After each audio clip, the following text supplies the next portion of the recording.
Hey YouTube, it's Charlie from Reader Turned Writer, and today I am doing a wrap-up of all of the books that I read in June 2020. I had a pretty good reading month in June. I feel like it picked up a lot from the previous months. I'm excited to share with you what I read, so I'll just jump into my bullet journal page and show those to you. I do try to keep my reviews short and simple, a one-line synopsis and a one-line review, so that we can get through all the books I read fairly quickly, but you can still get an idea of whether or not you would want to read them. So just to start off, I'll share my 3 favorite reads from the month in no particular order. The Match by Sarah Adams, which is a contemporary rom-com. A Ceiling Made of Eggshells by Gail Carson Levine, her newest release. It's a middle grade historical fiction set in the late 1400s following some of her ancestors who were Jewish. And The Storm Descends by Gerald Lund, which is another historical fiction which takes place in the aftermath of World War I. I don't count rereads in my favorite books, but if I did, then Words of Radiance by Brandon Sanderson would definitely make the list. Alright, so I'll just get into the books that I read in the order that I read them in. The first book I read is The Match by Sarah Adams, and I rated this 5 stars. This rom-com follows Evie, a girl who has epilepsy and is passionate about service dogs. She meets Jake, a single dad recovering from the emotional betrayal he felt when his ex-wife left their family, and romance ensues. I absolutely loved this. It was cheesy, funny, with strong characters and a romance that went deeper than the physical attraction, though that was there too. If you are looking for a fun read this summer, I can't recommend this one enough. And then I listened to A Study in Scarlet and I rated this 4 stars. This is the first Sherlock Holmes novel. The first half shows Watson and Sherlock meeting, which I was so there for. I love this introduction to them and their friendship, even though this isn't the first Sherlock Holmes book that I've read. Then, of course, we get to see Sherlock solving a mystery, which is always fun. This first part of the book was a 5-star read for me. The second half goes off on a tangent giving backstory for the murderer. It felt unnecessary and grossly misrepresented Mormon history, not to mention that it was fairly boring. I gave this 1 star. Overall, I kept my rating at 4 stars because the first half is that good. Next, I read a couple of short story novella type things that are companions to For Darkness Shows the Star. I counted this as 1 read because they were so short. The first is Among the Nameless Stars, and it is a prequel to For Darkness Shows the Stars following Kai. I loved Kai in For Darkness Shows the Stars, and I really loved this companion story because we get to see more about his backstory and learn more about his character. And it was really enjoyable, and I felt it really added to the overall story.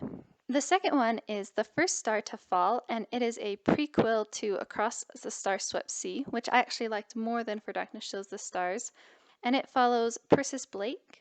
It was definitely meant to be read as a prequel, and I read it after the fact. Because of that, I felt it was repetitive to the full book and didn't really add much to the story for me. I was bored for most of it. I rated the first one 4 stars and the second one 3 stars. And then I read The Queen's Secret by Jessica Day George, and I rated this 3 stars.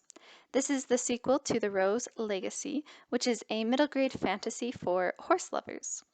I am personally not a huge horse lover, but I did enjoy the first book. I didn't like this one nearly as much. The plot felt wandering and the characters felt flat. I am going to finish off the trilogy.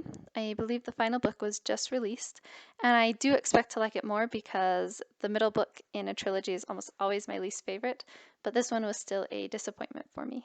And then the star ratings keep going down as I read Purple Cow by Seth Godin, and I rated this 2 stars. I was really excited to read this, especially since I did a video on this sort of idea, but this book was actually really disappointing. It describes the idea that you can't just market your product needs to be inherently remarkable. If it is, then it will market itself because people will want to talk about it and share it with their friends. It's a really important idea and I agree with it, but he says in the book that there's no formula to finding this other than what he says, quote, is going to the edges, which is way too vague for me personally. And he also basically just repeats that idea over and over again with different examples through the whole book, and that got really annoying really fast for me. For my read alouds this month, we finished off the Spiderwick trilogy by reading The Ironwood Tree and the Wrath of Mulgarath by Tony Di Terlizzi. This is Spiderwick 4 and 5. My kids have really enjoyed these books, especially my 5-year-old. I think that if I'd read these when I was like 8, I would have loved them. Now, as an adult though, the series is just meh to me. It's not bad, it just doesn't really hold my interest. And then I reread 1984 by George Orwell and I rated it 4 stars. This was a reread for me. When I first read this, I hated it. It was one of the first books I read that didn't have a happy ending, and that aspect of it took me off guard in a really bad way. I also hated the sexual content. It doesn't really have anything arousing necessarily in it, but there is a lot of talk about sex, which was really off-putting to me, especially when I was 18. This time around, that sexual content still bothered me, but I could see more of why he included it. I also still don't love books that are more doomsday, but the ideas were more interesting to me, I think because I'm a little older and wiser now, and I could appreciate the book more. I don't think I'll ever love the book, but I also don't hate it either. And then I read The Storms Descend by Gerald Lund, and I rated this 5 stars. This is the second in the Fire and Steel series and focuses on the time period after World War I, looking at the effects the war had on Germany and the different classes that lived there. I love this. The characters had so much depth, the historical aspect was so interesting, and the writing style is very accessible. I learned so much and I felt so many feelings for the characters.